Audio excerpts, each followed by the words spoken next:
માં ઈ માં છે, બીજા વગડાના વાં છે. ભગત બાપુ લખે છે કે ગાવા ગાવા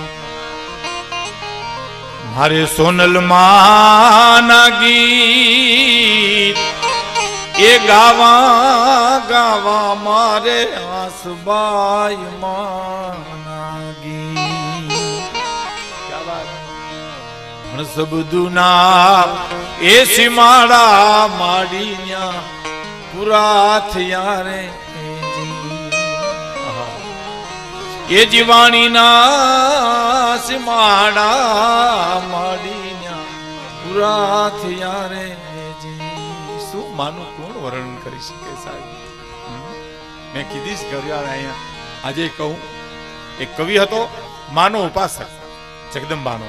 રોજ માના સામે બેહે નાઈ ધોઈને હવારમાં માના નેણ કેવા, માની આંખ કેવી, માના પાપણું કેવી, માના હોઠ કેવા, એ વર્ણન કરીને હાજ સુધીમાં કવિતા લખે ને હાજે એ ચરણમાં મૂકીને પછી તરત જ લઈ લે કવિતા છે. મેં એક દી, બે દી, 5 દી મેં એવું વાંચ્યું છે કે જિંદગીની છેલ્લી સંધ્યા દેખાતી હતી. ત્યાં છેલ્લો દિવસ જિંદગીનો હતો ને તારે કકા બારખડી મૂકીને કીધું કે માં તારે જેમ ગોઠવા એમ ગોઠવી લેજે, હું કાંઈ નહીં કરી શકું માં. ઈ મહા ઈ જગત